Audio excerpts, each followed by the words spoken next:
So if you're even somewhat aware of movies, I'm sure you've seen some form of marketing for Longlegs, the new neon horror serial killer movie that has had one hell of a marketing campaign. From cryptic messages appearing on people's letterbox reviews to a phone number you can call where it'll ask you what your name is in a really creepy voice, to the various trailers setting expectations that this is one of the scariest movies in recent memory. And that level of hype is certainly exemplified by early reactions saying things like, oh my gosh, it was the scariest thing ever. I shit my pants. I threw up. I started sobbing. I saw my dead grandma. Like, goddamn. Now, I want to set my expectations properly because even though I am insanely excited for this movie, early hype like that, especially for a horror movie, usually just isn't a great thing. And as more people have started to see it, as it starts to open wide in theaters, I have already seen that trickle of, well, it wasn't that scary. And people have different definitions of what the term scary is. I'll talk about that at a later time, I'm sure. But could this be one of those examples where the marketing campaign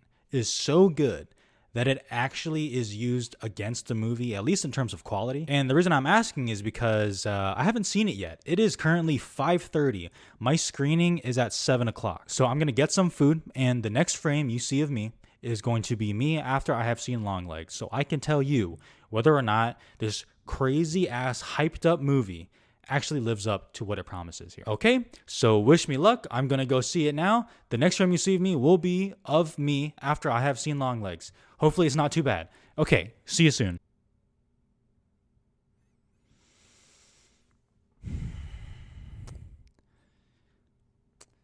Yeah, it got me a little bit. Okay, so let's talk about scary just because I think this is going to be a big talking point with the movie. Because the question is, what is your definition of scary? Because I think that when general audiences or just regular people see a trailer and they see, scariest movie since blah, blah, blah, I think that they think of something like The Conjuring, meaning like, oh, a demon has possessed somebody and now they're making them freak out and bend their body backwards. Or they think of Ouija boards, or they think of exorcisms, or they think of people levitating. Like, I think that's what most people think. And then it's like, okay, but what about the things that make you uncomfortable or unsettled? Just like a dark, eerie feeling. And I know that when I say that, that might be like, oh yeah, of course, like, yeah, that sounds scary. But I think the marketing of it all, when it just says scariest movie, I think people think of the other thing. And the reason I bring that up is because like 3/4 of this movie is a detective crime thriller. It's not some incredibly shocking horror movie for a lot of it. And that's perfectly okay with me because a crime thriller, as people know,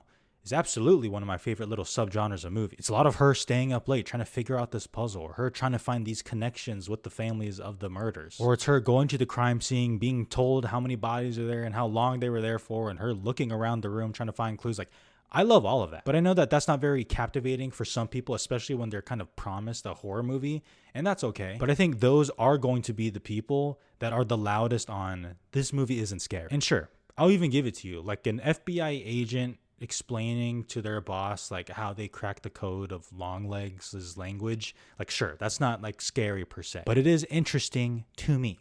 Now, having said that, the last like 25 minutes of this movie, incredibly unsettling. And it's a scene that I think could even lose some people because it is very much just like kind of explaining what's going on, but the visuals of it all, the subtle camera movements, I mean, it is an incredibly eerie feeling. It kind of creeped me out. And it's kind of what wrapped everything together for me. I don't even know if, made everything click is the right word, but I felt good about it. Do I still have some questions about some of the choices and the conclusion of it all? Like, sure, yeah, I do. But I'm admittedly curious to see how this will hold up on a rewatch, which I'm sure I will do, just like now that I know kind of what happens. But Oz Perkins, the director, even with some of his older, like kind of lesser known movies, I should say, they have a great visual style to it.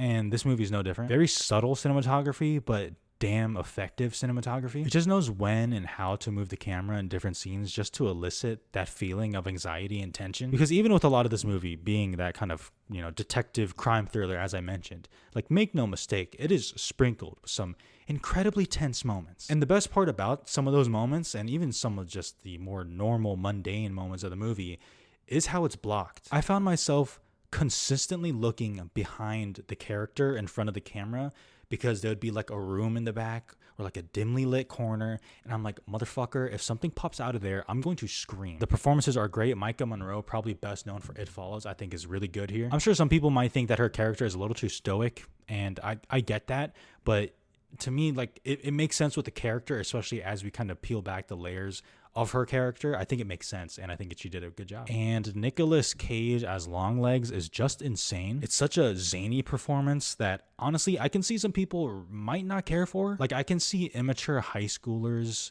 laughing at some of his lines, but shout out to the makeup team, because that combined with Nick Cage's performance, I mean, especially when he kind of slows it down and dials it down, incredibly creepy. Okay, just incredibly creepy. I think the movie has a really nice pace to it. It's not very long at all, but it also does take its time revealing things to the audience without kind of rushing through a lot of stuff. Now, as I said, this isn't perfect. I still have questions about certain characters that were revealed in the beginning that I feel like weren't really addressed or touched upon later on, and I am still curious about some of the ending and how it works for me, but you know, I'll see how it does on a rewatch. So do I think this is the scariest movie in years?